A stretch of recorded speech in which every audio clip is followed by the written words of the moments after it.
I talked about AZ Fun a lot, folks, and said when she got back from that knee injury, remember, it's the second ACL tear she's had in her career, that she was going to be a difference maker. UConn is plus 330. They're not going to get challenged again in the Big East until they come out of conference play in a conference tournament.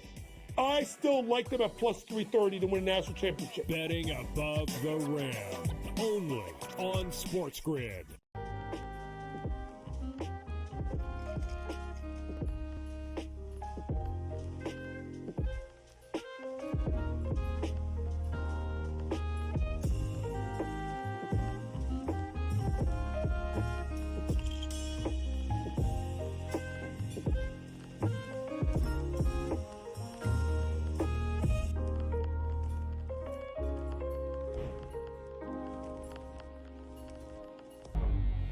Two guys that can do it all. Too much electricity this morning. This is a good time. We're having a lot of fun. I had to do a triple take. Ka-ching!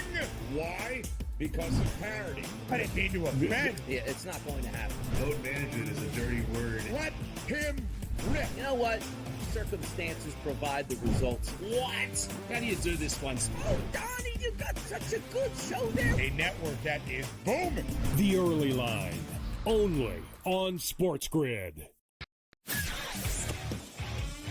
You watch playoff games. The playoffs are all that matter. The league's got an issue. They just don't want to admit it. They brag about how huge they are, how global they are. Ratings are through the roof. Profits are through the roof. I mean, between the NBA and NHL lying about their ratings and the money they make, I'm sick and tired of it. Pharrell, Coast to Coast, only on SportsGrid.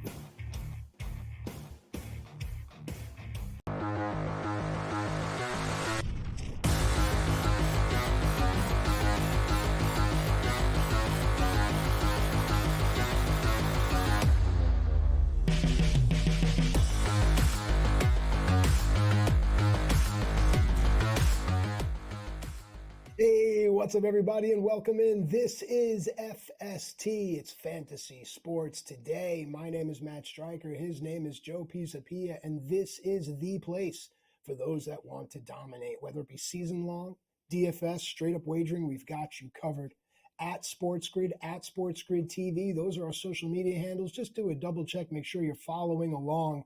Joey P, of course, the author of the Fantasy Black Book. It's available now, and it's changed the way people are just enjoying sports overall, but enriching themselves as well. That's what it's really about, at least for me.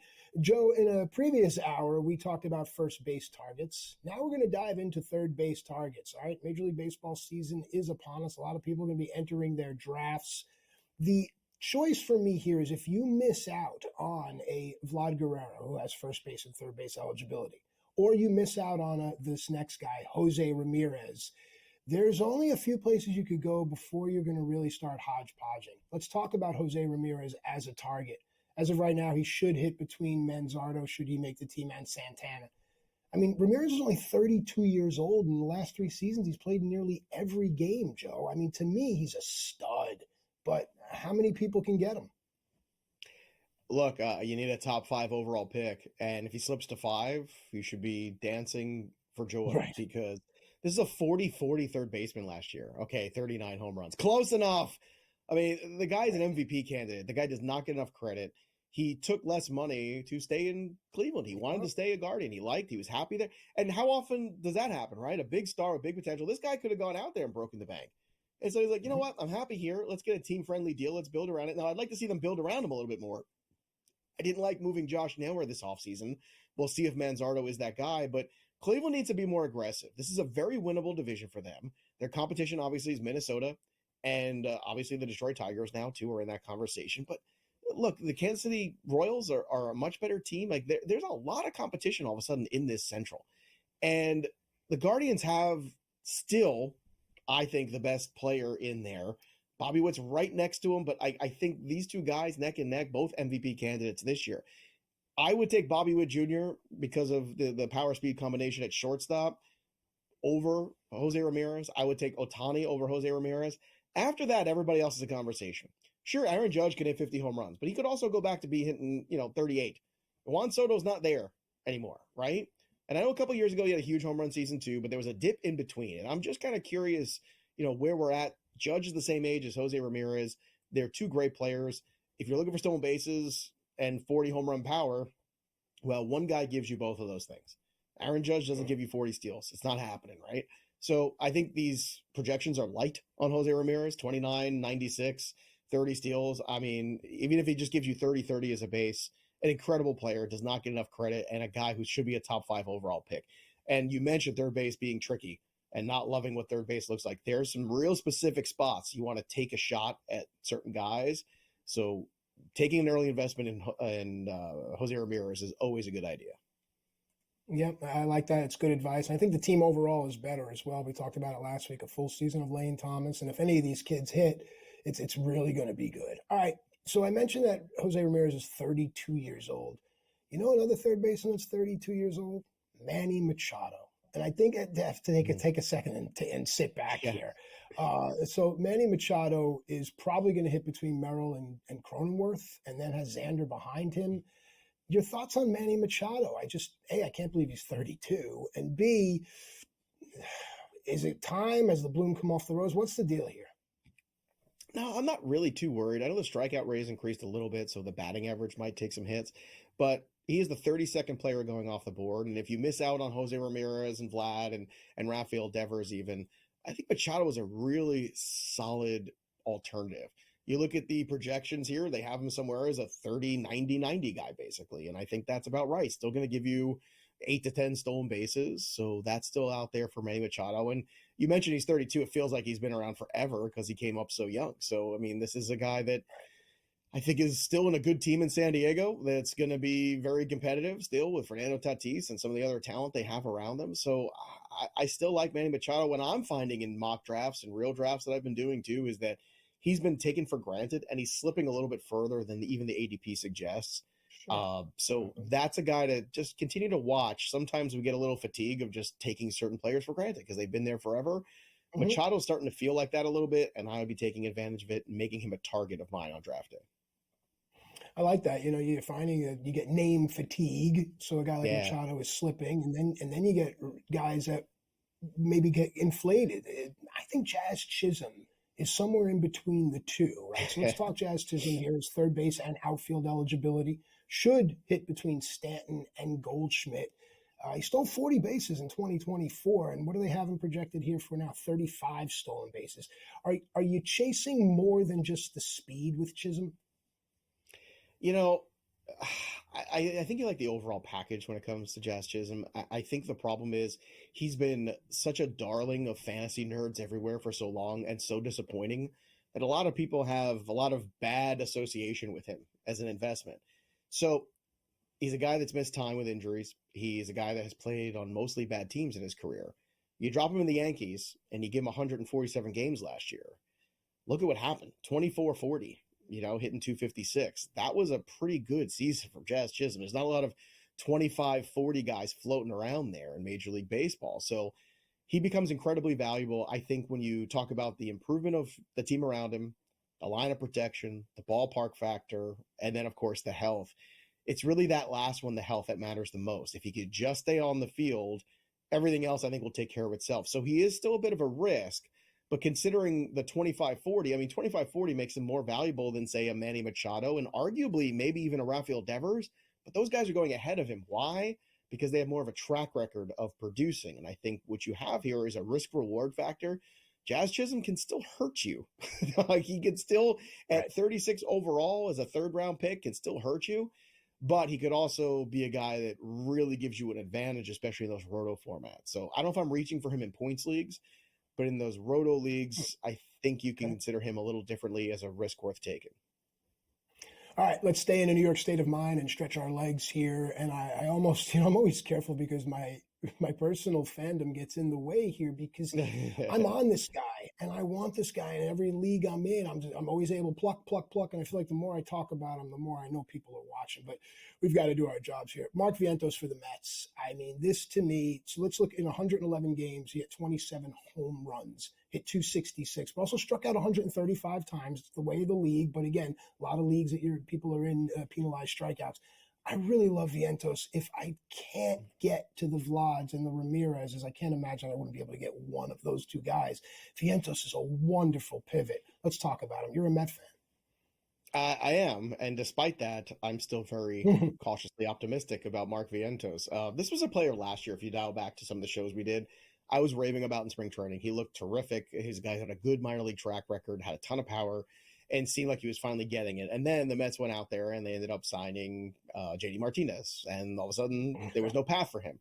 So he was pretty pissed off about that, and he took all that anger and he took it out on AAA pitching.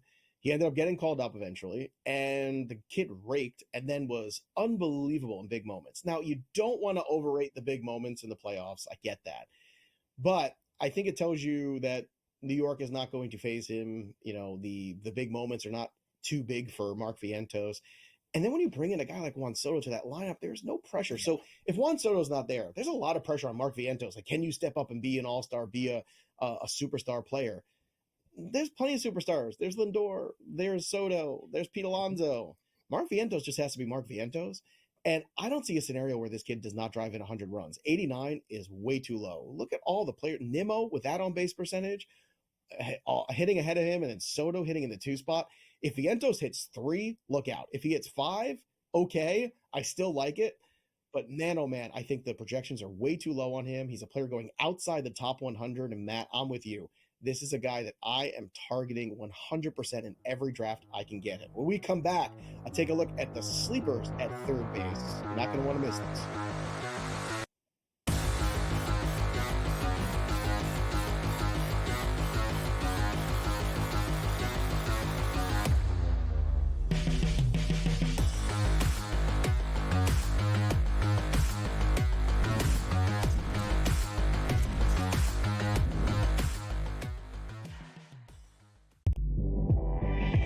I talked about AZ Fun a lot, folks, and said when she got back from that knee injury, remember, it's the second ACL tear she's had in her career, that she was going to be a difference maker. UConn is plus 330. They're not going to get challenged again in the Big East until they come out of conference play in a conference tournament. I still like them at plus 330 to win a national championship. Betting above the rim. Only on SportsGrid.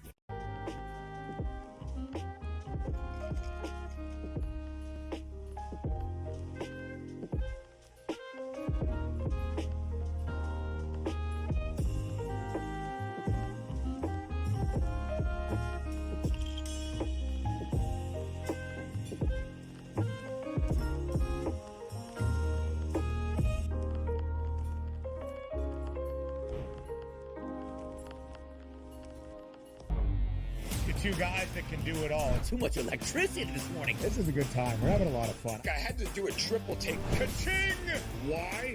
Because of parity. I didn't mean to offend. Yeah, it's not going to happen. Load management is a dirty word. Let him rip. You know what?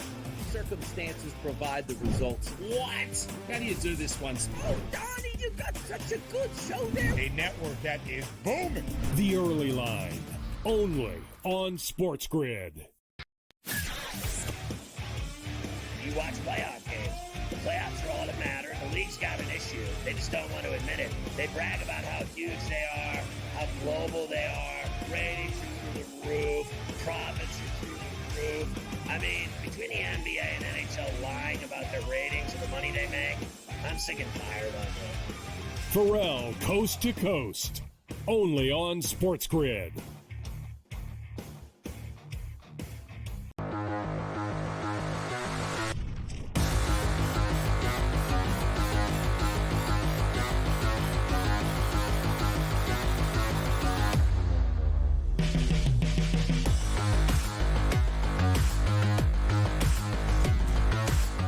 All right, welcome back into FST Fantasy Sports Today. Matt Stryker and Joe Pisapia with you here, talking about the third base position. And a lot of people have drafts coming up, and those that are doing mock drafts, it's really smart to get into a strategy, get into an idea, and have an understanding in your league where guys that you want are going. Forget ADP, forget X rank, and forget rank. Who do I want? Where am I taking him? And that's that. let's go to some sleepers now, because I find, Joe, that if I really like a player at this point in my tenure, I'm not going to wait around. I'll reach around, maybe even two. I'll reach around even two. Sorry, I'm always going to be a that's little private kid with the conversation. Phrasing. sophomoric humor. Phrasing. But I will always want to overstep someone else. And I think that to me is the most important thing. So let's talk about some sleepers here. Let's go to Tampa. Let's talk Junior Caminero. Should hit between Lau and low. He's only 21 years old. And to me, Tampa is a great store in which I like to go shopping. If everyone is over it, I'm dating myself, everyone over at Macy's, right? Tampa to me is Filene's Basement. It's Marshall's, and I can get the same stuff there for less price. Yeah, look, spring training doesn't mean a lot except for the guys it means everything for. For Junior Caminero, I think it means a lot. He missed a lot of development time last year because of some injury issues that just kept popping up, different things. Like sometimes injuries just happen, right? It's very upsetting because we all thought Caminero, and I know I did, got a shot at American League Rookie of the Year last year. He was my guy. He still is my guy. If anything, he's that post-type sleeper you're buying back in on. And if you're looking right now currently where he's going, Junior Caminero is the 8th third baseman off the board, so you're not getting a huge discount. He is just the 100th player off the board, too, in consensus ADP on Fantasy Pros, which is a great thing to be able to look at. You look at some of the projection systems here. ATC has him at 22 home runs. I think that's light. Steamer has him at 29 home runs. What I like about Caminero this year, which is actually encouraging and something that you didn't anticipate, was him getting out of that ballpark. So he still plays for the Rays, right? But now we're going to put him in a much more hitter-friendly environment in that Steinbrenner field, right? While they're repairing the Tampa Stadium or whatever they decide to do there. Getting him out there in the humidity where the ball flies a little bit more in the summertime, getting him out, like I just looking at around there, and I just think there's opportunity here for Junior Caminero to maybe really shock the world a little bit too. But even so, after Vientos, if you're going to take a shot or be aggressive on somebody that could well outperform their ADP, 25, 80, 80, that's a good look for Caminero, maybe hitting 265. This is a player worth being a little aggressive on because, like Matt said, there's only so many guys that have that real true upside. And now that half of his games at home are not going to be in Tampa anymore, a place that doesn't have the best batter's eye, ball doesn't travel real well, it's a very pitcher-friendly environment. It's going to be a little bit different, I think, in terms of the environment. So get him out there in that Steinbrenner field, which is a little smaller too. So a lot of things you can like there, Matt, with Caminero. Yeah, whereas the Rockies need a dome, the Rays may benefit from not having one. So it's interesting. All right, Joe, let me ask something. If I said to you, I'm going to give you a guy that can play first base and third base, he's going to hit 250. He'll get you near 30 home runs, and he's going to strike out 150 times. Would you be interested? Yes or no? Yeah. Look. Okay. Yeah. Because you're talking about Jake Berger. Is that what you're doing? Yes. I'm talking about what I want to get to Jake Berger, the lineup that's around him and the offensive ecosystem. And a lot of people are high on Texas. So those numbers could be a little different come this season. Yeah, it's Jake Berger. I love Jake Berger. I've had a lot of shares of Jake Berger the last 2 years. And you know what? I am mad at it. Hit 250, son, and hit me 30 bombs. I'm a happy boy. And once again, you're playing for the White Sox, playing for the Marlins. I mean, this guy's not had anybody around him really for help. Right. You know, I mean, Eloy Jimenez was never on the field. Luis Robert was missing tons of time there. And then he had a down season. And then, well, Miami, well, we know a whole lot about that lineup. And now Jake Berger's hitting around Corey Seager, Marcus Semien. And it's a very different scenario we're putting out here for Jake Berger.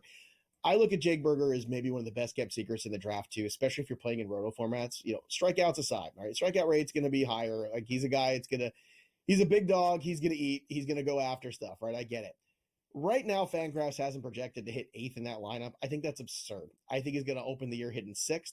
I don't believe Josh Young is a better choice there, or Evan Carter. You know, I have a lot of misgivings about him. I don't feel like that is a guy that is quite ready for the major leagues. But Jake Berger is, and Jake Berger's got some real power.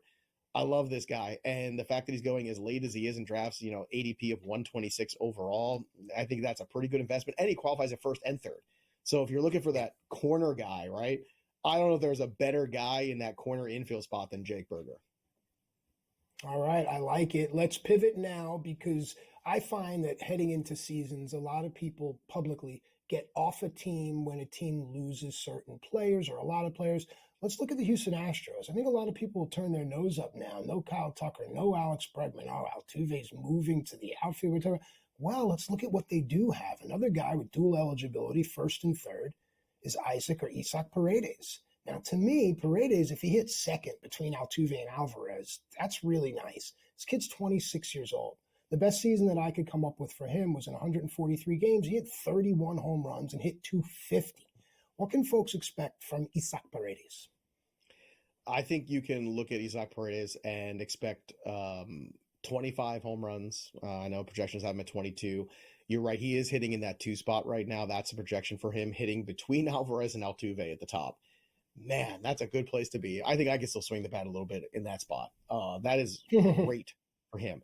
And the thing is, if you look at last year's power numbers, the amount of home runs he would have had he been playing in that Houston Astros ballpark, and all of his home runs are pull home runs. Like, this is a guy, all of his power is out there. You look at the spray chart, it's all to left field.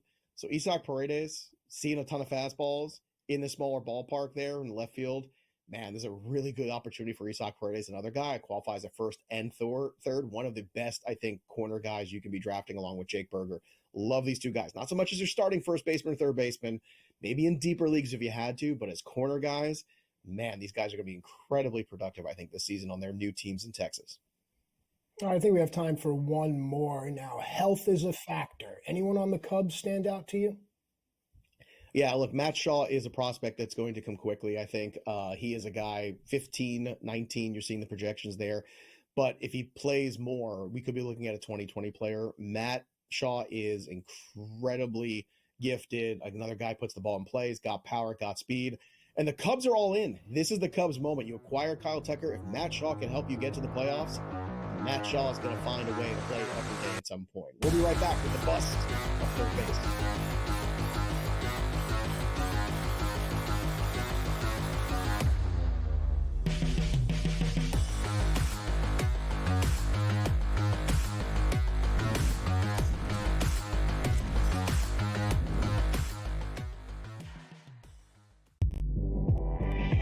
I talked about AZ Fun a lot, folks, and said when she got back from that knee injury, remember, it's the second ACL tear she's had in her career, that she was going to be a difference maker. UConn is plus 330. They're not going to get challenged again in the Big East until they come out of conference play in a conference tournament. I still like them at plus 330 to win a national championship. Betting above the rim. Only on SportsGrid.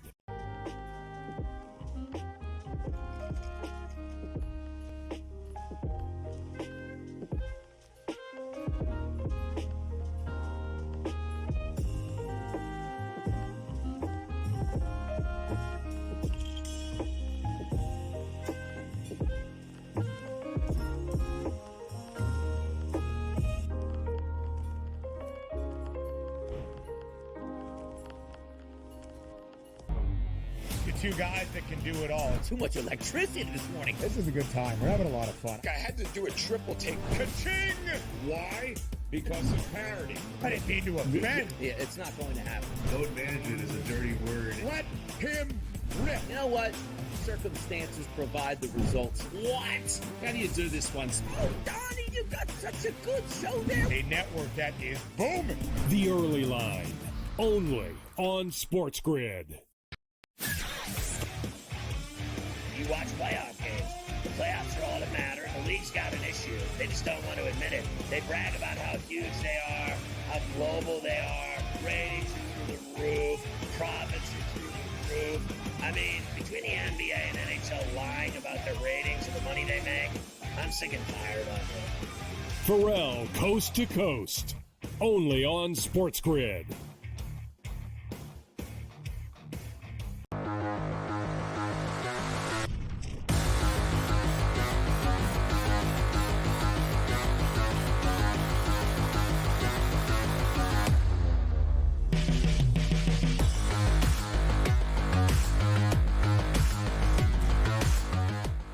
All right, welcome back into FST Fantasy Sports today. We're just having an absolutely great time with you, talking baseball like Carew and Vida Blue. We talked about first place First base, it's a new position.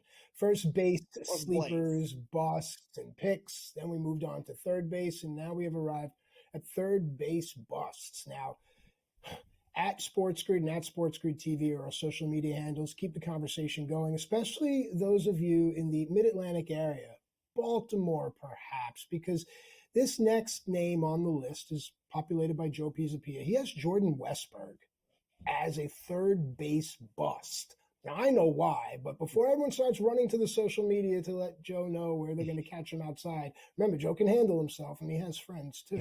But Joe, Jordan Westberg as a bust, first-round pick of 2020, 26 years old. The position eligibility helps, but why are you off of him? Look, I'm a little concerned. And look, Mattery talked about reaching around too early. That's a dangerous thing, especially on a bust. You don't want to reach around too early necessarily on a guy that is not going to help you.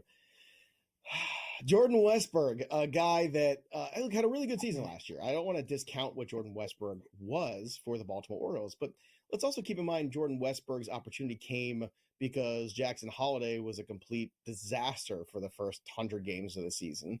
And on top of that, Kobe Mayo wasn't quite ready yet. Now, Kobe Mayo is a guy that they think is their future at third base, not Jordan Westberg. Westberg is a player that can move around the diamond, so that's helpful. I think that you looking at Jackson Holliday getting it this year, that's a guy that I'm buying in on. Next week when we start to do the second baseman, we're going to talk more about Jackson Holliday, a player that I thought people were investing too heavily into last year. But once again, I'm going to wait for the post hype and take him now. And now is the time in dynasty leagues and startups and things like that you want to take Holliday in keeper formats. But Westberg, to me, although a good player last year, a guy who hit 264 with 18 homers, 107 games. The year before, in 200 at-bats, he had 264. He's just fine. He doesn't have the upside that a Kobe Mayo has. He doesn't have the upside that a Jackson Holliday have. And my concern is Westbrook at some point in the season getting squeezed. And I think that is a definite range of outcome here for Westberg. And I know he's hitting right now clean up in that spot. I know he has position flexibility, but it's one of those things I just want to keep an eye on. I look at his ADP. It's ahead of Mark Vientos. And I think that's absurd because there's no way Mark Vientos, barring injury, is not the everyday third baseman for the New York Mets. I don't know that Westberg is the everyday third baseman for the entire season for the Baltimore Orioles. Junior Caminero is also in that same range as Westberg. I don't know who you'd rather have, but I think I'd rather have Junior Caminero and his upside potentially. So to me, Westberg is too expensive with too many questions about if Holiday, if Mayo, if Heston Kjerstad, if all these guys really push forward this year, maybe, just maybe, Westberg becomes a guy who is a odd man out. And I don't think enough people have started to consider that. And although he is a nice player, I don't think he's got quite the star potential when you watch him play that, let's say, a Jackson Holliday or a Mayo or even Kjerstad, for that matter, might have. Wow, I got to tell you, man, you've talked me off Jordan Westberg. Well done to you, but you did it with logic. How dare you use facts and logic in an argument? Well, if you gave him to me, let's say, after the next guy we're going to talk about. Right? Well, I think that's what it is. Again, it's like, I don't hate Jordan Westberg, but I think he's, the conversation is more like Jake Westberg. I'm not making him one person. Jake Berger or Westberg. That to me is a better conversation, right? But I don't think the better conversation is him and Mark Vientos. I think that's nuts. And to have him over an ADP of Mark Vientos, I think is absurd. Great. Okay. In 2017, the Minnesota Twins in the first round drafted Royce Lewis. He's still only 25 years old. This season slated to hit between Larnack and the versatile Willie Castro. If you're looking for guys, the Dylan Moore, Brendan Donovan, Willie Castros of the world, the guy plays every single position you can fill at the bottom of your roster with them. But let's talk about Royce Lewis here and just the Twins overall. I mean, the pitching's there, the bullpen's there, but it feels like for the offense, it's time to do it or get off the pot. Yeah, Royce Lewis is very tempting. He is. But you have to bake in the missed time. And I think that's the problem. You have to, when you're drafting a player you already know is not going to play a full season for you, and you're still doing it as the 120th player overall, I struggle with it. It's season-long roto, I get it.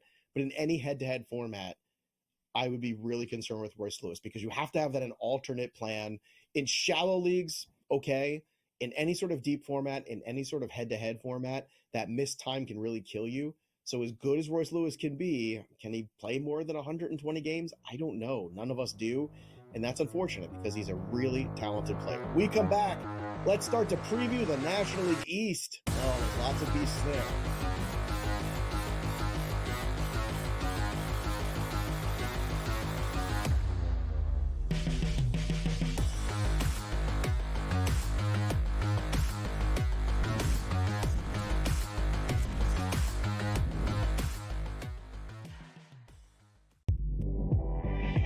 I talked about AZ Fun a lot, folks, and said when she got back from that knee injury, remember, it's the second ACL tear she's had in her career, that she was going to be a difference maker. UConn is plus 330. They're not going to get challenged again in the Big East until they come out of conference play in the conference tournament. I still like them at plus 330 to win a national championship. Betting above the rim. Only on SportsGrid.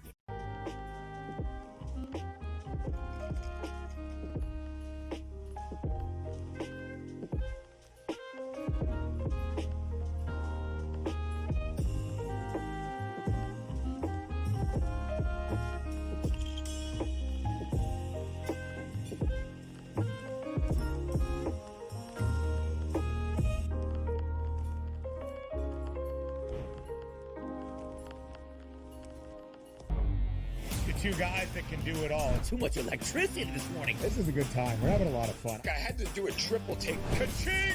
Why? Because of parity. I didn't mean to offend. Yeah, it's not going to happen. Load management is a dirty word. Let him rip. You know what? Circumstances provide the results. What? How do you do this one? Oh, Donnie, you got such a good show there. A network that is booming. The Early Line. Only on SportsGrid.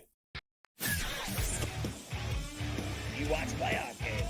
The playoffs are all that matter. The league's got an issue. They just don't want to admit it. They brag about how huge they are, how global they are. Ratings are through the roof. Profits are through the roof. I mean, between the NBA and NHL lying about their ratings and the money they make, I'm sick and tired of it. Pharrell Coast to Coast. Only on SportsGrid.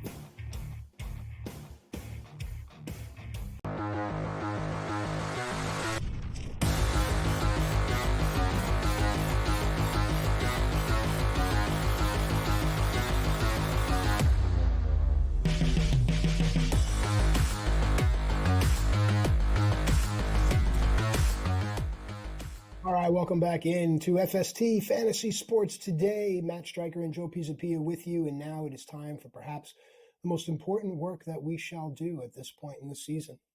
It's time to preview the Major League Baseball season. It is time to do it going by division. We're going to start with the National League East, and we'll start with the New York Mets.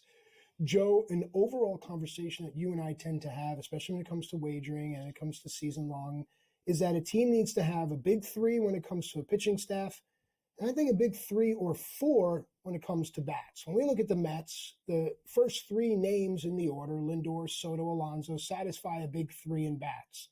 To me, it's either Vientos or maybe Alvarez that takes the next step to become their 4th bat. But on the pitching side, Senga's your guy. Yeah, sure. I like Clay Holmes, he's a good ground ball pitcher, but he's your 4. Where's the pitching coming from for this Mets team?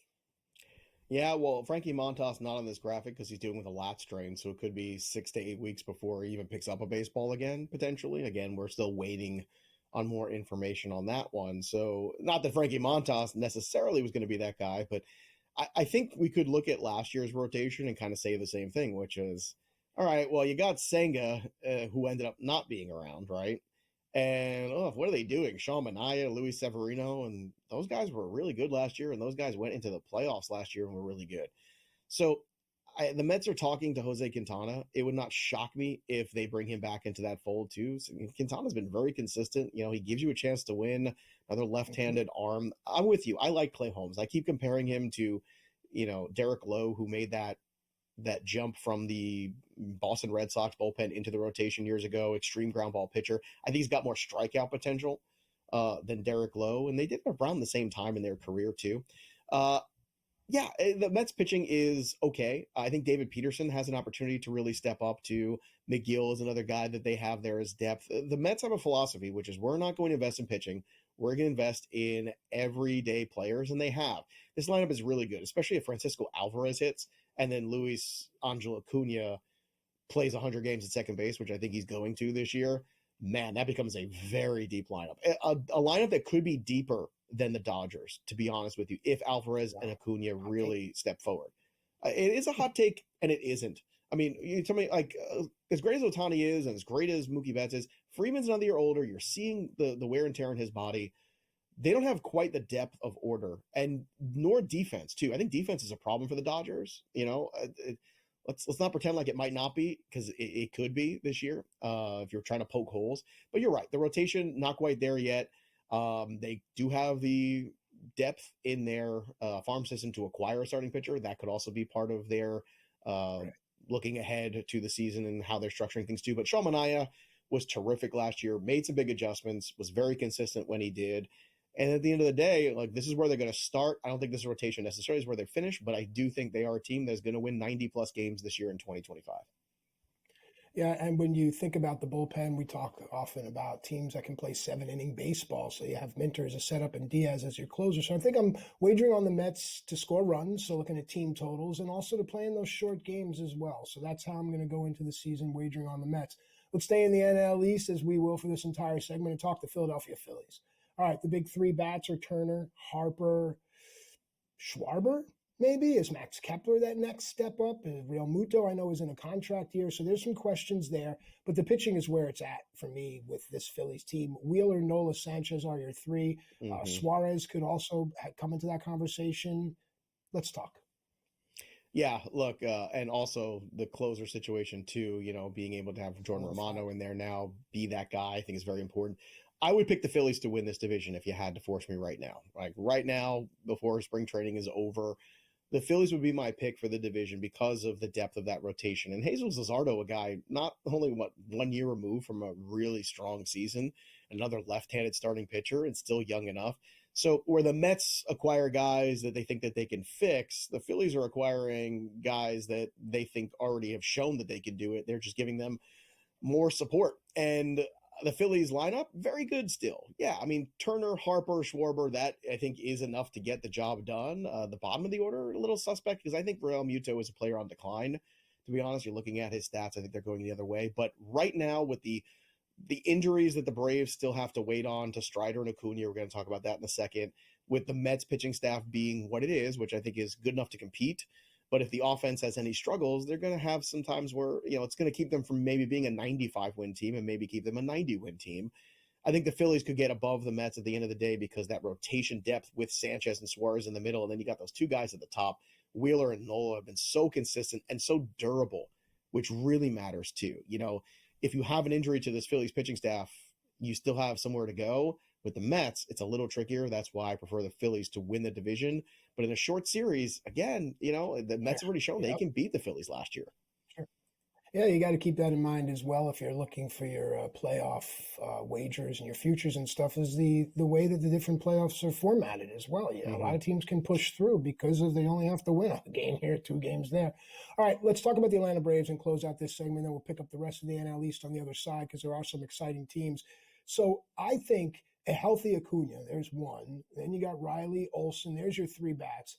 A healthy Michael Harris makes all the difference in the world to this Braves team who are already showing you what Sale can do. Add Schwellenbach and a healthy Strider, and you've got your big 3 pitchers and a really great bullpen. Pierce Johnson's a setup guy, and he was closing in Colorado for a minute, and you still have Raisel Iglesias. So the Braves are going to contend here, and they may have some issues for what you said about the Phillies taking the division, Joe. I don't see a scenario where you see Strider before Memorial Day. I'd be very surprised, just putting that out there. I know people are already very excited because he's throwing and he's already ahead of that, but I think you want to be real careful with this recovery. You don't want any setbacks. You don't want to push him here. I think the Braves are the kind of team that you actually see maybe struggle a little bit out of the gates, missing Strider, missing Acuna. But in the second half, I'd be looking for them to really make a move. So if you like the Atlanta Braves, I would say wait.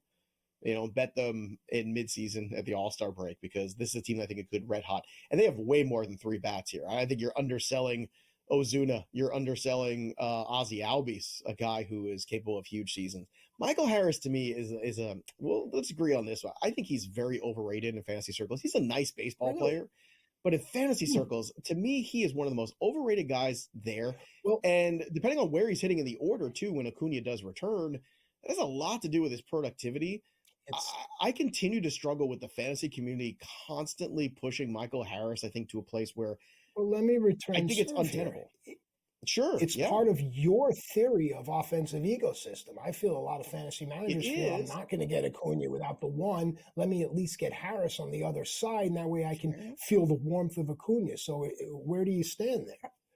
Where I stand is he's a nice player who gets overrated in fantasy circles. Like, I mean, you've seen him be a fringy 2020 player. Then last year, just 16 home runs and 10 stolen bases. Exactly. Yet still he is being taken ahead of Anthony Santander and Brent Rooker, who have 40 home run power, taken ahead of a guy like James Wood, who I think overall is going to just blow past his ADP this year. Yeah, but I'm just saying, like, Michael Harris is fine, but I feel like I could get Michael Harris statistic productivity elsewhere. But again, where he's hitting the order matters. And now they went out and got Profar. It would not shock me if Profar was the guy that stayed at the top of the order. If Michael Harris stays in the 2-hole, okay.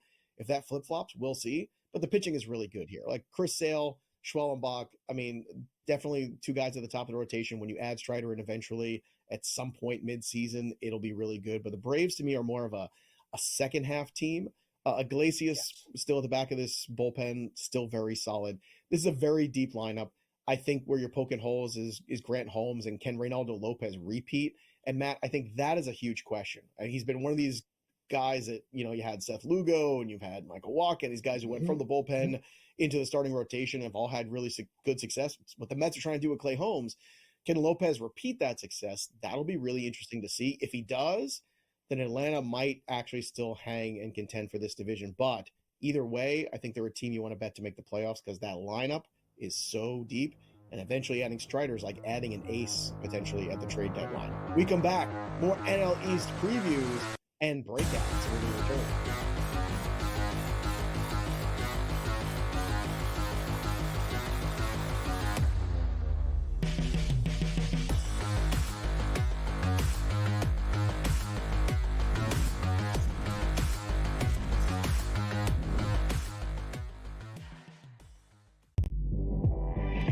I talked about AZ Fudd a lot, folks, and said when she got back from that knee injury, remember, it's the second ACL tear she's had in her career, that she was going to be a difference maker. UConn is plus 330. They're not going to get challenged again in the Big East until they come out of conference play in a conference tournament.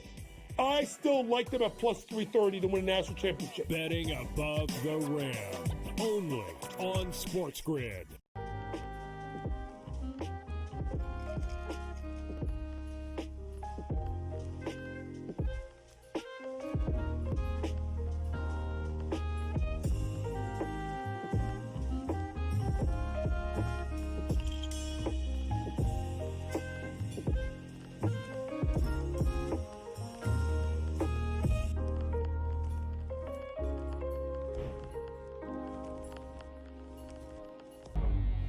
Two guys that can do it all. Too much electricity this morning. This is a good time. We're having a lot of fun. I had to do a triple take. Ka-ching! Why?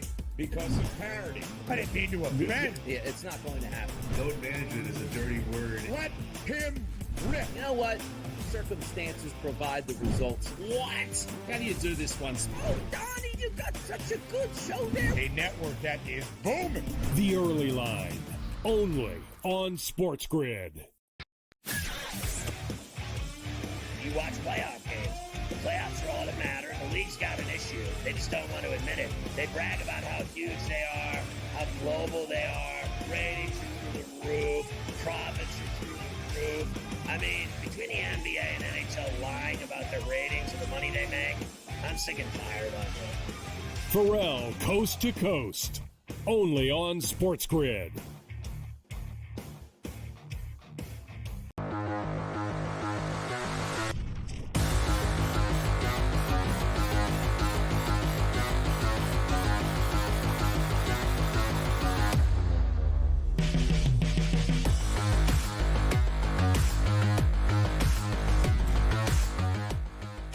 right, folks, welcome back into FST Fantasy Sports today. Matt Stryker and Joe Pisapia doing the absolutely most important segment we've ever done. It's the National League East preview. We continue. If you missed any of it, go back and check it out. We are up to the Washington Nationals. Now, I got to tell you, it's not just because our producer, Sam Y, the sports guy, is an ardent Nats fan, and he truly believes in taking unders early on. I'm into the run line. Joe believes his team's going to cover. But overall, I think it's about how exciting this young team can be and what they offer to everyone. So they made a few deals here and there. You might have forgotten Juan Soto used to be a National. Now he's not, but C.J. Abrams is, and Mackenzie Gore is, along with a few others. But this team just has kids upon kids, Cruz, Wood. They bring in Nathaniel Lowe as a veteran presence in the middle of the lineup. Sam Y, sports guy, says that Jacob Young is the best defensive center fielder in baseball. Joe, DJ Hers has to make this team. I think Michael Soroka has a place. But these Nats are going to be fun. Chippy, as you would say. Mm-hmm. Chippy, and they don't know any better. It's a young team that, they're looking up and they're saying, there's the Braves, the Phillies, the Mets. Like I said, you're going to have a lot of Nats covers this year because I think the pitching's a little bit better than people realize. And the offense is very athletic. It really starts and ends with James Wood. And it's frustrating, I'm sure, for our friend Sam Y to have to look in the same division and see Bryce Harper on the Phillies and Juan Soto on the Mets. Like, that's got to be just absolute torture as a Nats fan. Could you imagine keeping those two guys together if you could have done that? What kind of team the Nats would be? But man, oh man, like James Wood, can we go back and look at the track record of the minor leagues for James Wood for just a moment? 283 games. Here's the slash for James Wood. 302 batting average, 402 on base percentage, and a 539 slugging. That, my friends, isn't good. It's elite. And James Wood is this guy who is right there bubbling at the surface to become a huge rock star. And everyone's talking about Dylan Cruz, and they should. Dylan Cruz is a really exciting young player, too. C.J. Abrams will put more muscle on, which is good because I think he was a little slight. So I think he's a guy that needed to bulk up a little bit for the full season. He gives you power. He gives you speed. Hopefully, he gives you a little bit more maturity in 2025 also. But you have depth now with some veterans, Josh Bell, Nate Lowe. Like, you have some guys in there who have just been around the major leagues and been productive players. Luis Garcia Jr., I think, is one of the best kept secrets in fantasy. Agree. We'll talk about him more next week, but to me, he's statistically basically giving you Jose Altuve stats, but 75 picks later. And why wouldn't I want to save those picks and then just take Luis Garcia? Because I think this lineup is going to score runs. And at the end of the day, Jacob Young, a good defender, good speed. Gore, I think at the top of that rotation, showed you a lot last year. I'm with you. I think DJ Hertz is the guy that is going to hopefully take that step forward. We'll see if Irvin and Parker can build on last year. Trevor Williams, another piece that they acquired, and Mike Soroka, who've had success, I think, in the past, but we'll see, not a big strikeout arm. DJ Hertz is a left-handed pitcher who can strike guys out. If you get him going in this rotation along with Mackenzie Gore, man, oh man, like that's all of a sudden something to get excited about, I think, if you're a Nats fan. Yeah. Yep, I agree wholeheartedly. All right, now we shift our focus to our very own Craig Mish, who is a part of the Miami Marlins broadcast, both pre and post game. Congrats to Craig. They couldn't have picked a better guy. Let's talk about these here Miami Marlins. Now, most wagerers and fantasy players may just kind of push them to the side. I'm telling you, there's stolen bases in Xavier Edwards. I think Connor Norby takes the next step. I think Otto Lopez at second base is another guy that could be productive. But other than that, Sandy Alcantara and Max Meyer, there isn't much here, is there? From a fantasy perspective, there's very little. Connor Norby was one of the many Baltimore Orioles infielders that, again, they had no room for, so they just moved on from him. I think Norby's a decent player, but I think he's going to struggle because there's no protection, really. I don't know if we can really buy into Jesus Sanchez. Look, a Marlins team without a Conine, is it really a Marlins team if it doesn't have a Conine on it? I think that's the question we have to ask ourselves. Right. You did a wonderful job, I think, of selling some cockeyed optimism when it comes to the Marlins. I don't share a lot of that. I just don't. Sandy Alcantara, already been named opening day starter. Love this for him. Very excited. Looking forward to him having a healthy season. This is a Cy Young caliber guy, one of the best pitchers in baseball. And if he gets off to a good start, some team's going to come knocking and give the Marlins a bunch of prospects, and the Marlins are going to get rid of him. Ryan Weathers and Alcantara, those are the two targets that I have on this team. Outside of that, I don't see myself having a lot of shares of Marlins. And this season. And look, Max Meyer is a guy that I've liked in the past as a prospect, but he's had so many injuries and so many stops and starts. And I think this is another guy too. You know how Kevin Gossman had to get out of Baltimore to be good, right? He had got out, went to San Francisco. I think the same's going to have to happen to Max Meyer. Like, this team is just, they're jerking him around. He goes from the bullpen. He's a starter. He's a bullpen guy. And then he's going to go back to the minor leagues. He's in the major leagues. Consistency. Pitchers are creatures of habit. They're the worst creatures of habit. And they're not giving him a chance to succeed. Hopefully they leave him alone in the rotation this year. But again, I'm just skeptical because the Marlins at the end of the day are going to Marlin. Jeez. All right. So we've looked at the National League East here. Joe, give me one or two guys that you expect to break out of the National League East and why. Well, there's a lot of stars already in this division. I talked about Harper. I talked about, Soto, Lindor, obviously. The Braves lineup is full of stars, not to mention that rotation too. But there's going to be another one, and that star is James Wood. I think this is a guy that's going to go probably in the second round of next year's draft. And I think you have to start to look like that and say, all right, this is what the consensus ADP is telling me for 2025. What do I think the 2026 ADP is going to be? Because that's what you should be drafting on. Like, what do you think that's going to look like when the season ends? And I know that's tough for some people to envision, but James Wood, I keep coming back to that same concept. I think all of the projections on him are too low. I look at the minor league track record. I look at the major league success that he's had already. I mean, last year, 264 with a 781 OPS in 79 games as a 21-year-old kid.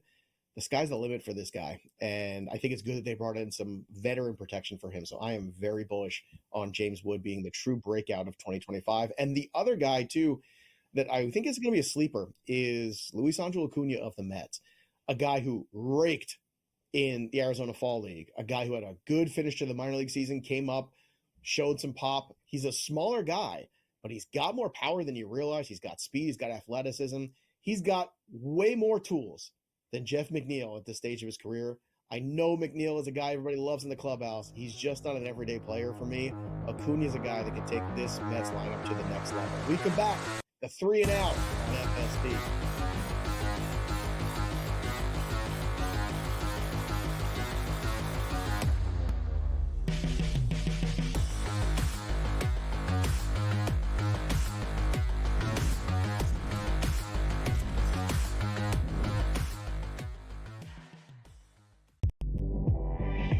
I talked about AZ Fun a lot, folks, and said when she got back from that knee injury, remember, it's the second ACL tear she's had in her career, that she was going to be a difference maker. UConn is plus 330. They're not going to get challenged again in the Big East until they come out of conference play in a conference tournament.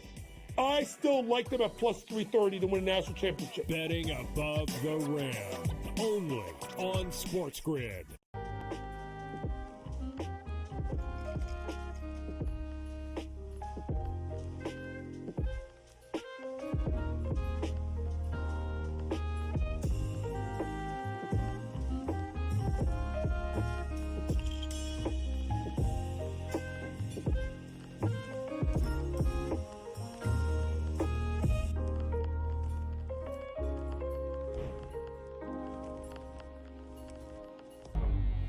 Two guys that can do it all. Too much electricity this morning. This is a good time. We're having a lot of fun. I had to do a triple take. Ka-ching!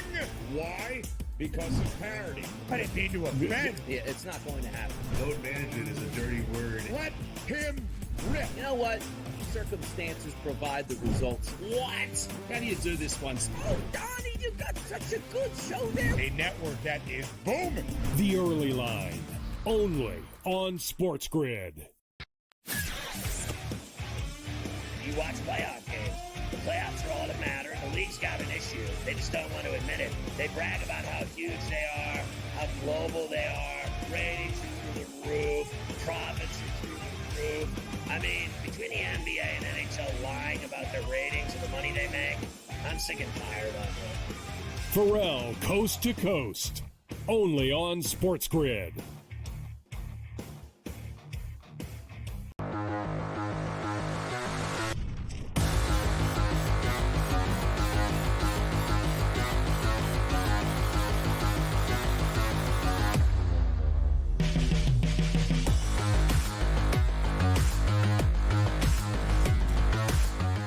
Hi, welcome back into FST Fantasy Sports Today, where a little known fact, we are working on a show called FST After Dark. You get all the stuff we said during the break, because my word, there's got to be an audience for it. All right, we know there is an audience for this, as well as all the great programming coming up after this show here on SportsGrid. It's just a bunch of folks that absolutely love sports, love winning, and love enriching ourselves because of it. Let's look at 3 and out now. Let's try to find 3 and out stays from our football. We're going to make this a baseball centric 3 up and 3 down. All right, we're going to change that at some point. Work for the graphics team.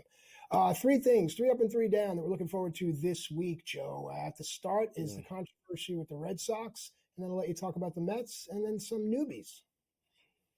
Yeah, we're going to start this segment here where we started the show, which is the Red Sox third base situation. And as you were talking here, I'm like just pulling up more Rafael Devers stuff on the Twitter machine, kind of looking around, trying to see some stuff. Devers, like came into camp, I think a little heavy. I'll be honest with you. Like, I don't think he's in the best shape of his life, like everybody else is in spring training. I know he's recovering from an injury, so that's all fair. This is what spring training is for. I think when you look at Rafael Devers, I think you are your best version of the Red Sox if he's your DH. I'm just going to be keeping it real. Now, not everybody wants to do that. Do you have to bring in David Ortiz to talk to him about it and say, hey, you think I wasn't a star at the DH for the Boston Red Sox? I mean, there's a guy in the Hall of Fame, right?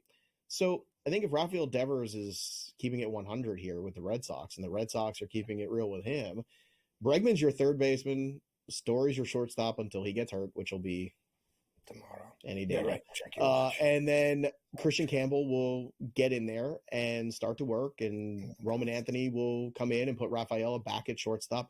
And then all of a sudden, you've got a very nice infield of Casas, Campbell, Rafaela, and then Bregman. Much better defensively, too. Roman Anthony goes to the outfield. I think you're in a much better spot. So let's watch this develop. I know Rafael Devers was out there taking grounders, yesterday, now, and today at third base. So we'll see how that works out for him. But I got to tell you, man, I think the Red Sox are going to lean on him and say, hey, you have a long-term deal with us. Do you want to win? Do you want to compete? Or do you want to be selfish? And that's an interesting thing, because if you look at, a team like the Dodgers, right? I mean, how unselfish is Mookie Betts? Mookie, we need you to play the outfield. Mookie, we need you to play second base. Mookie, can you play shortstop for us? I mean, think about that. Think about when Mookie Betts has put his ego aside. Mookie Betts at any point in time has said, no, I'm a this. But you know what Mookie Betts says? I'm a baseball player. I want to win. I want to do what's best for the team. And if a guy like Mookie Betts, who's a huge star, can put his ego aside, I don't know why Rafael Devers can't. Before we get to the other things, I want to get your take on this. Do you think Devers plays more games as a DH this year or as a third baseman? He should play more games as DH, but there's a logjam there as well, because then what do you do with Yoshida? I understand Devers saying he wants to play third base if Bregman can play second, and if that's the case, so be it. But overall, nobody should be able to say no when an employer is paying you. And I can take it all the way back to maybe there's a personal issue, or maybe it's just the way that Mookie Betts was raised, or maybe it's just Rafael Devers needs to go bowling more. I can't speak to what it is. Betts is an ardent bowler. Maybe it calms the nerves. But overall, with the amount of money you're being paid, you have to almost do what is asked of you. And these things should be put in these contracts. But overall, I agree with you. The best Red Sox are Devers at DH, but maybe Devers at third. I don't know. Well, I'll throw this stat out here. Rafael Devers has led the American League in errors at third base for 7 straight years. How many runs does it cost the team? So at a certain point, when do you say, "Look, buddy"? Like it's like you're no Brooks Robinson, like a youth football coach now. Hey, look, son. Look, buddy. Come here. Hey, you did your best. Now let's do what's best. I think that's the transition you have to make there. And Alex Cora is definitely a Bregman guy. Let's not pretend like he's not going to be a Bregman guy. Of course he is. Of course. So I got to tell you, man, I think here's how I think they sell it. At the end of the day, they say, Rafael's really just not healthy enough to play the field, so we're going to start him at DH because we want to get his bat in the lineup, and then that'll be it. And just the rest is just smoke and mirrors and nonsense and noise. The Mets starting pitching moves, look, they might have to make one. Jose Quintana has been holding out because he wants to go back to the Mets. I think it's smart to go back to the Mets for him. But we'll see. We'll see if that reunion does happen in the next few days, because it seems like the two sides have been talking to each other since the Frankie Montas injury. You can't have enough starting pitching. Quintana's a cheaper veteran. Just bring him in. It's smart. And then the rookie buzz. You're going to see a lot of that. Tolia hit a home run yesterday. Zach Veen hit a big home run yesterday for the Rockies. You're going to start to see the rookie buzz starting to heat up.